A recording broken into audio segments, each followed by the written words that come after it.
ഇതല്ല ബ്രസീൽ ആരാധകർ സ്വപ്നം കണ്ട ലോകകപ്പ് 2026 അവർക്ക് 6ാം ലോകകപ്പിനുള്ള അവസരമാണ് എന്ന് പ്രതീക്ഷിച്ചു. പക്ഷേ ആ നോർവേ സംഘം അസാധ്യമാവണ്ണം ബ്രസീലിനെ പിടിച്ചുകെട്ടി. ബ്രസീലിന്റെ തോൽവി അത് ഞെട്ടിച്ചു. ബ്രസീലിന് 1-2 ഗോളുകൾക്കാണ് തോൽവി വഴങ്ങേണ്ടി വന്നത്. നോർവേയുടെ വമ്പൻ അട്ടിമറിയാണ് ക്വാർട്ടർ ഫൈനലിലേക്കുള്ള മുന്നേറ്റം. എർലിംഗ് ഹാളണ്ടിന്റെ ഇരട്ട ഗോളുകൾ നോർവേക്ക് ചരിത്ര ജയമാണ് സമ്മാനിച്ചത്. ഇഞ്ചുറി ടൈമിൽ നെയ്മർ ബ്രസീലിന് വേണ്ടി പെനാൽറ്റിയിലൂടെ ആശ്വാസ ഗോൾ കണ്ടെത്തി. പക്ഷേ ആ ഗോൾ കൊണ്ട് ജയിക്കാനുള്ള സാഹചര്യം ഉണ്ടായിരുന്നില്ല കാനറികൾക്ക്. ചരിത്രത്തിൽ ഇതുവരെ ബ്രസീലിന് നോർവേ പരാജയപ്പെടുത്താൻ കഴിഞ്ഞിട്ടില്ല എന്നുള്ള മോശം റെക്കോർഡ് അത് തുടരുകയാണ്. പുറത്താകലിന് പിന്നാലെ നെയ്മർ വിരമിക്കൽ പ്രഖ്യാപനവും നടത്തി. മത്സരത്തിൽ എർലിംഗ് ഹാളണ്ടിന്റെ 2 ഗോളുകളാണ് ഏറ്റവും ശ്രദ്ധേയമായത്. മാത്രമല്ല ബ്രസീലിന് ലഭിച്ച പെനാൽറ്റി അവസരം അത് നഷ്ടമാക്കി. അത് 12ാമത്തെ മിനിറ്റിലായിരുന്നു. പക്ഷേ ബ്രൂണോ ഗിമാറസിന്റെ പെനാൽറ്റി കിക്ക് അസാധ്യമാവണ്ണം നോർവേ ഗോൾ കീപ്പർ തട്ടിയകറ്റുന്നു, രക്ഷപ്പെടുത്തുന്നു അവിടെ നോർവേ ആ സമയം. പക്ഷെ പിന്നീട് ഒരിക്കൽ പോലും ബ്രസീലിന് കാര്യമായിട്ടുള്ള ഒരു പ്രകമ്പനം സൃഷ്ടിക്കാൻ കഴിഞ്ഞില്ല എന്നുള്ളതാണ്. നോർവേ ആരാധകർക്ക് ആഘോഷത്തിൻ്റെ ദിനങ്ങളാണ്. അസാധ്യമായിട്ടുള്ള പ്രകടനം നടത്തിയ നൈലൻഡ് അവരുടെ ഗോൾ കീപ്പർക്ക് വലിയ കയ്യടി അർഹിക്കുന്നു. ഓർഹാൻ നൈലൻഡ് എന്താണെങ്കിലും അവിടെ വലിയ തോതിലാണ് ആഘോഷം നടത്തിയത്. ബ്രസീൽ ആരാധകർ നോക്കുക, ബ്രസീൽ ആരാധകർ അവിടെ കൊപ്പ കബാന ബീച്ചിൽ തിങ്ങിക്കൂടിയ ബ്രസീൽ ആരാധകർ സങ്കടക്കണ്ണീരോട് കൂടിയാണ് മടങ്ങിയത്. ബ്രസീൽ ആരാധകർക്ക് നിരാശയുടെ സമയമായിരുന്നു. മറുവശത്ത് നോർവേ ആരാധകർ ആഘോഷമാണ്, വലിയ ആഘോഷത്തിലാണ് നോർവേ. കാരണം അവരുടെ ചരിത്ര മുന്നേറ്റം.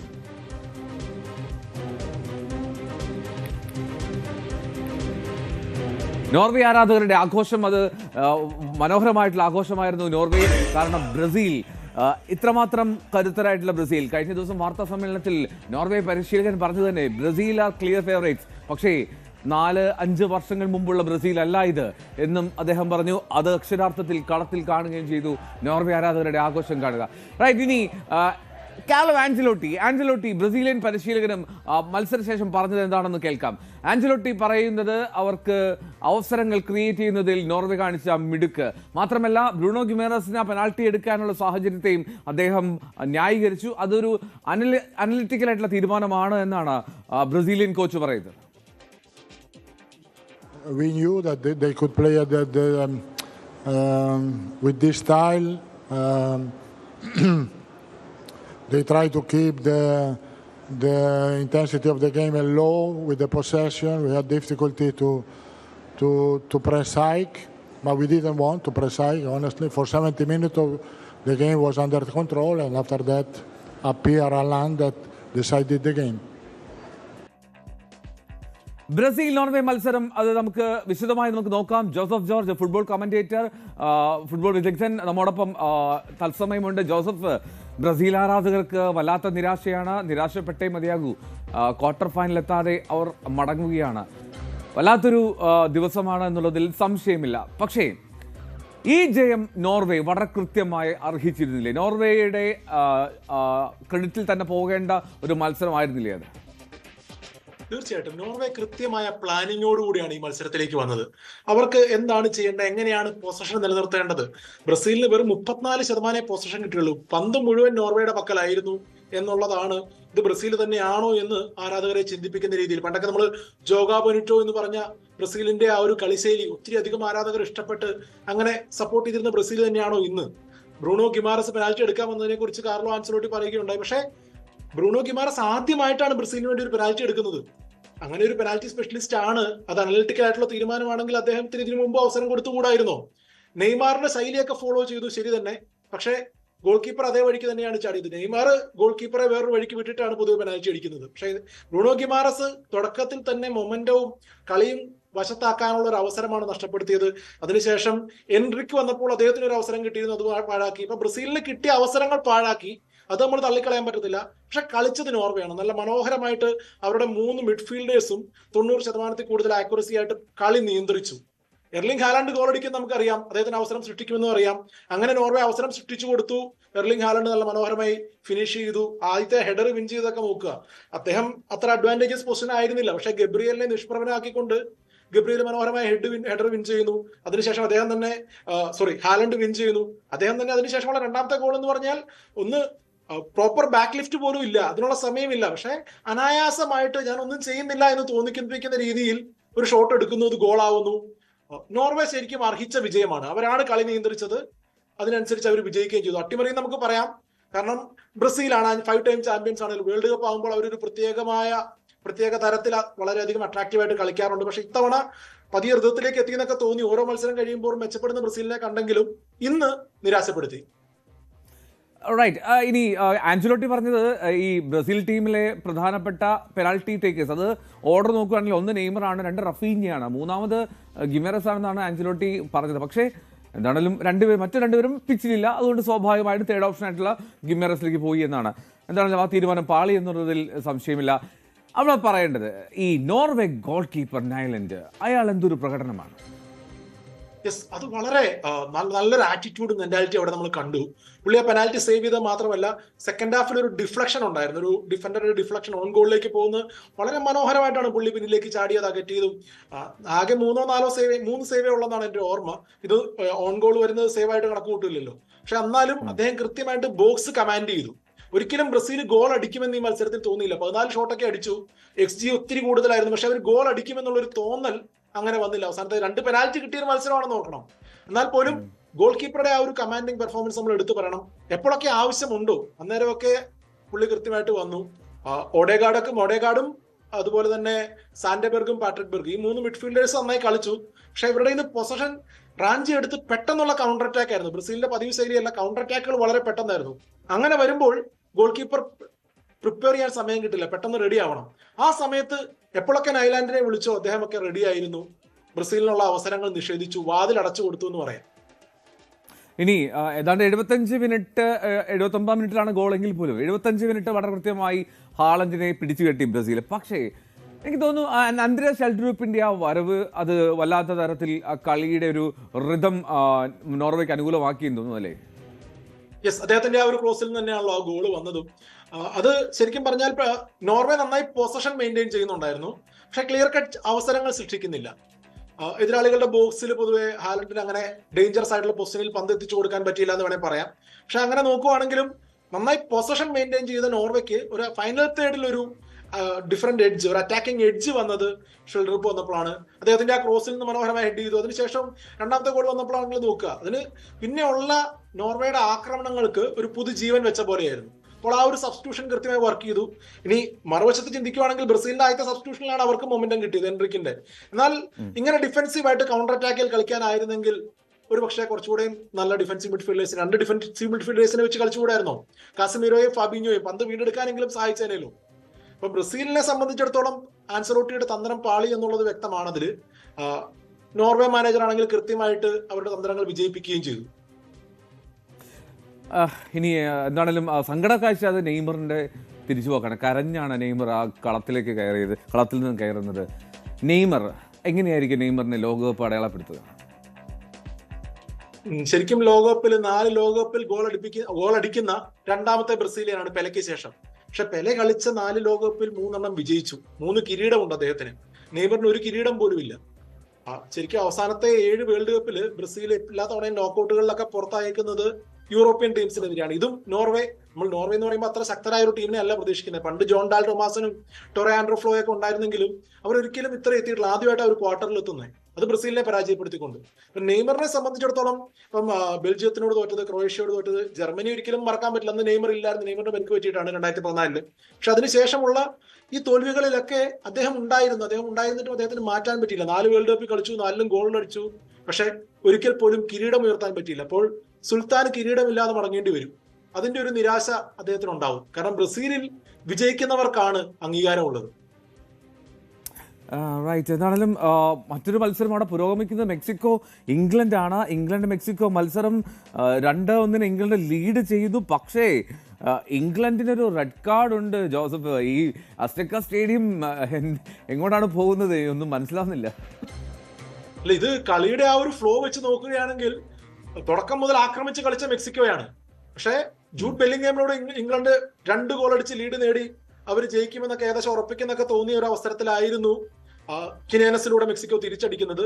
ശരിക്കും കളിയുടെ ഫ്ലോ മൊത്തത്തിൽ ഒരു അറ്റാക്കിംഗ് ഇന്റന്റ് കാണിച്ചതും നന്നായിട്ട് ആക്രമിച്ചതും മെക്സിക്കോ ആണ്. ഇന്നത്തെ ദിവസത്തെ രണ്ടാമത്തെ അട്ടിമറിയിലേക്കാണോ പോകുന്നതെന്നൊക്കെ തോന്നി. പക്ഷെ ഇപ്പൊ താങ്കൾ പറഞ്ഞ പോലെ റെഡ് കാർഡും കൂടെ വരുമ്പം മെക്സിക്കോ 3-1 ഹാരി കെയ്ൻ പെനാൽറ്റിയിലൂടെ ഗോൾ സ്കോർ ചെയ്യുന്നു. ജോസഫ്, ഹാരി കെയ്ൻ പെനാൽറ്റി സ്പോട്ടിലുണ്ട്, പിന്നെ കൂടുതലൊന്നും ചിന്തിക്കേണ്ട കാര്യമില്ല.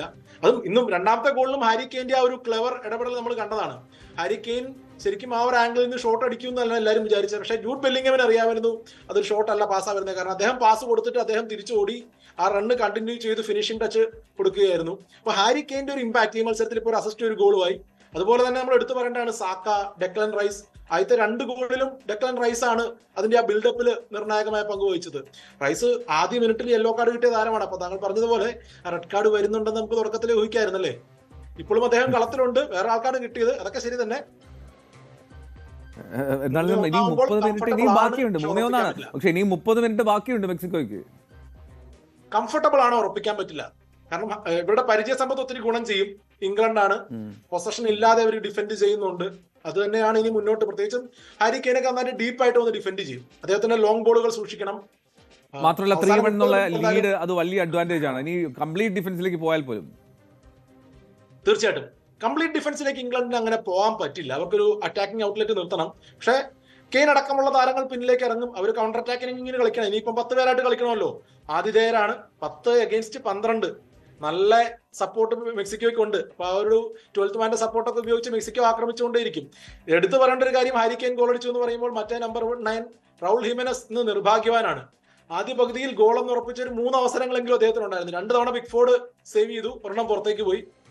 അത്യുഗ്രൻ പ്രകടനമാണ് മെക്സിക്കോയുടെ. അപ്പൊ അതുകൊണ്ട് തന്നെ ഇനിയും ആക്രമണം കൂടിക്കൊണ്ടേയിരിക്കും. ജോസഫ്, ഇതിൽ ഏറ്റവും പ്രധാനപ്പെട്ട കാര്യം ഈ ലാറ്റിൻ അമേരിക്കൻ ടീമുകൾ, ആഫ്രിക്കൻ ടീമുകളൊക്കെ ഈ അമേരിക്കൻ വേൾഡ് കപ്പിൽ വല്ലാതെ കരുത്ത് കാട്ടുമെന്നുള്ളതുണ്ടായിരുന്നു. പക്ഷേ ഇപ്പോൾ ആ ഇംഗ്ലണ്ട്, ഇനി നോർവേ ഒക്കെ കയറി പോവുകയാണ്. ഇനിയിപ്പോൾ വരാൻ പോകുന്ന മത്സരത്തിൽ യൂറോപ്യൻ ജെയിൻ ഹൗസുള്ള പോരാട്ടമാണ്. ഇനി അർജന്റീന അവിടെ നേരിടാൻ പോകുന്നത് ഈജിപ്തിനെയാണ്. അപ്പോൾ എന്താണ് ഈ ലോകകപ്പിൻ്റെ ഈ ക്വാർട്ടർ തുടങ്ങുമ്പോൾ തോന്നുന്ന ഒരു ഔട്ട്കം? ഇത് ആരാണ് സുപ്രീമസി മെയിൻറ്റെയിൻ ചെയ്യുന്നത് ഈ ലോകകപ്പ്? അല്ല, പൊതുവെ യൂറോപ്പിന് പുറത്ത് യൂറോപ്യൻ ടീമുകൾ വേൾഡ് കപ്പ് ജയിച്ചിട്ടില്ല. അപ്പോൾ അങ്ങനെ ഒരു വസ്തുത ഉള്ളപ്പോൾ ജർമ്മനി 2014 ജയിച്ചപ്പോൾ അത് മാറിപ്പോയിരുന്നു. അത് അതിന് മുമ്പ് വരെ. അപ്പൊ അങ്ങനെ ഒരു എക്സെപ്ഷൻ മാത്രമേ ഉള്ളൂ. അത് നമ്മൾ പറയുമ്പോഴും ഈ വേൾഡ് കപ്പിൽ അങ്ങനെ യൂറോപ്യൻസിന് ഒത്തിരി അധികം തിരിച്ചടികൾ നേരിട്ടു. അങ്ങനെ പ്രതീക്ഷിക്കുന്നില്ല എന്നൊക്കെ വന്നപ്പോൾ ആ ഒരു സാഹചര്യത്തിലാണ്. പക്ഷെ ഇന്ന് നോർവേ കാര്യങ്ങൾ മാറ്റി. ഫ്രാൻസ് ഏറ്റവും ഫേവറേറ്റ് ആയിട്ട് കളിക്കുന്നത് ഫ്രാൻസ് തന്നെയാണെന്ന് നിസ്സംശയം പറയാം. അവരുടെ കളി അത്ര നല്ല ഫ്ലോയിലാണ്. ഇനി പോർച്ചുഗൽ, സ്പെയിനിൽ ഒരാൾക്ക് മടങ്ങേണ്ടി വരും, ഒരു ടീമിന് മടങ്ങേണ്ടി വരും. അപ്പം അതിൽ വിജയിക്കുന്നവർക്കും നല്ല സാധ്യതയുണ്ട്. അതുപോലെ തന്നെ ഈ ക്വാർട്ടർ ഫൈനലിൽ, അതായത് ഈ മത്സരത്തിൽ വിജയിക്കുന്നവരും, അതുപോലെ നോർവേ വേഴ്സസ് ഇംഗ്ലണ്ട് അല്ലെങ്കിൽ മെക്സിക്കോ, ആ മത്സരത്തിൽ ജയിക്കുന്നവർക്ക് നല്ല സാധ്യതയുണ്ട്. റൈറ്റ്. അപ്പോൾ എന്താണെങ്കിലും ആവശ്യകരമായിട്ടുള്ളൊരു ഘട്ടത്തിലേക്കാണ് ലോകം നീങ്ങുന്നത്. ബ്രസീലിന് ടാറ്റ ബൈ ബൈ ഗയ എന്ന് മാത്രമേ പറയാനുള്ളൂ. Thank you so much Joseph joining. ജോസഫാണ് ജോയിൻ ചെയ്തത്. എന്നുള്ളതും ബ്രസീലിന് ആ സ്കോർ കാർഡ് സൂചിപ്പിക്കുന്നത് പോലെ തന്നെ ബ്രസീലിന് ആ ജയം അർഹിച്ചിരുന്നില്ല എന്ന് പറയേണ്ടി വരും, വിഷമത്തോടെ ആണെങ്കിൽ പോലും. നോർവേ അതിഗംഭീരമായി തന്നെ ഒരു കൃത്യമായ ബോൾ പൊസിഷൻ മെയിൻറ്റെയിൻ ചെയ്ത് തന്നെയാണ് നോർവേ കളിച്ചത്. ഇപ്പോൾ നടക്കുന്ന മത്സരവും ആവേശകരമാണ്. 1-നെതിരെ 3 ഗോളുകൾക്ക് ഇംഗ്ലണ്ട് ലീഡ് ചെയ്യുന്നു. ഏതാണ്ട് 1 മണിക്കൂർ വൈകിയാണ് അസ്റ്റക്ക സ്റ്റേഡിയത്തിൽ മത്സരം തുടങ്ങാൻ കഴിഞ്ഞത്. മോശം കാലാവസ്ഥയെ തുടർന്നാണ് മത്സരം, ഇംഗ്ലണ്ട് മെക്സിക്കോ മത്സരം ഇത്രമാത്രം വൈകുന്ന ഒരു സാഹചര്യം ഉണ്ടായത്. അതായത് മഴയ്ക്കൊപ്പം തന്നെ വലിയ ഇടിമിന്നൽ സാഹചര്യമൊക്കെ ഉണ്ടായി. അങ്ങനെയാണ് ഏതാണ്ട് 1 മണിക്കൂർ വൈകി ഈ ഇംഗ്ലണ്ട് മെക്സിക്കോ മത്സരം ആരംഭിച്ചത്. എന്നാലും മഴയ്ക്ക് ശേഷം ഗോൾമഴ പെയ്യുന്നുണ്ട്. ഇതിനോടകം 4 ഗോളുകൾ ആ സ്റ്റേഡിയത്തിൽ വീണു. 3 ഗോളുകൾ ഇംഗ്ലണ്ടിൻ്റെ കാലിൽ നിന്നാണ് എന്ന് മാത്രം. ആരാധകർ തിങ്ങിയെത്തിയിരിക്കുന്നത് മെക്സിക്കോയ്ക്ക് വേണ്ടിയാണ്. പക്ഷേ ആരാധകർ നിലവിൽ നിരാശരാണ്. ഈ ലോകകപ്പിൽ ആരാണ് ഈ ലോകത്തിൻ്റെ ഹൃദയം കവർന്ന് ചോദിച്ചു കഴിഞ്ഞാൽ ഒറ്റ ഉത്തരമേ ഉള്ളൂ: കാബോ വെർദെ. എല്ലാവരും ഒരേ സ്വരത്തിൽ പറയും. തോറ്റെങ്കിലും കോടിക്കണക്കിന് ഫുട്ബോൾ ആരാധകരുടെ നെഞ്ചിലിടം പിടിച്ച ആ കേപ്പ് വെർഡെ ടീം അവർ സ്വന്തം നാട്ടിൽ തിരിച്ചെത്തി. ചാമ്പ്യന്മാരായ അർജന്റീനയെ വിറപ്പിച്ച പോരാട്ടത്തിനൊടുവിൽ അവർ തോറ്റെത്തിയെങ്കിൽ പോലും ആ ടീമിന് ആ നാട്ടുകാർ, ആ ജനത നൽകിയ സ്വീകരണം അത് ഹൃദ്യമായി. അർജന്റീനയോട് തോറ്റവരാണ്, പക്ഷേ കേപ്പ് വെർഡേക്ക് ഇവർ ചാമ്പ്യന്മാരാണ്. ലോകകപ്പിന്റെ റൗണ്ട് ഓഫ് 32-ൽ യോഗ്യത നേടി ചരിത്രം കുറിച്ച ടീം ജന്മനാട്ടിൽ തിരിച്ചെത്തിയപ്പോൾ കാത്തിരുന്നത് ജനസാഗരമാണ്. തുറന്ന ബസ്സിൽ തലസ്ഥാന നഗരിയായ പ്രയയിലൂടെ നീങ്ങിയ കളിക്കാരെ ജനങ്ങൾ ആർത്തുവിളിച്ചു, കൈയടിച്ച് സ്വീകരിച്ചു.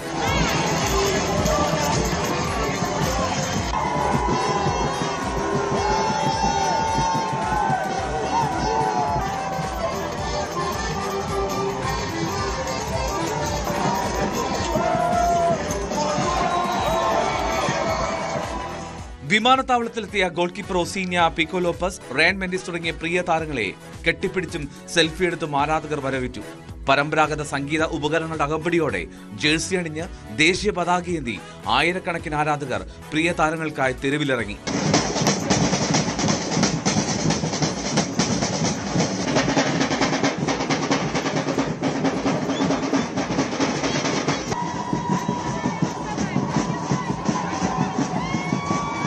വലിയ താരനിരയോ പാരമ്പര്യമോ ഇല്ലാതെ ലോകവേദിയിൽ അത്ഭുതങ്ങൾ സൃഷ്ടിക്കാമെന്ന് തെളിയിച്ചാണ് കേപ്പ് വെർഡെ മടങ്ങുന്നത്. വരും വർഷങ്ങളിൽ ഫുട്ബോൾ ലോകത്ത് ഈ രാജ്യം ഒരു ശ്രദ്ധാകേന്ദ്രമായി മാറുമെന്നതിൽ സംശയമില്ല.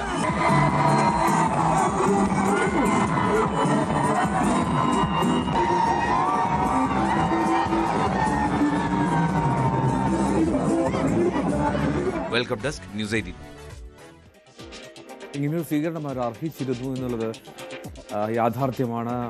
Well played Cape Verde. എന്നാൽ കേപ്പ് വെർഡെ രാജ്യം ലോകത്ത് അടയാളപ്പെടുത്തുകയാണ് ഫുട്ബോളം വീണ്ടും കാണാം. 9:40 ഇംഗ്ലണ്ട് മെക്സിക്കോ മത്സരഫലം എന്താകുമെന്നുള്ള ആകാംക്ഷയിലാണ് കാത്തിരിക്കുക. നമസ്കാരം.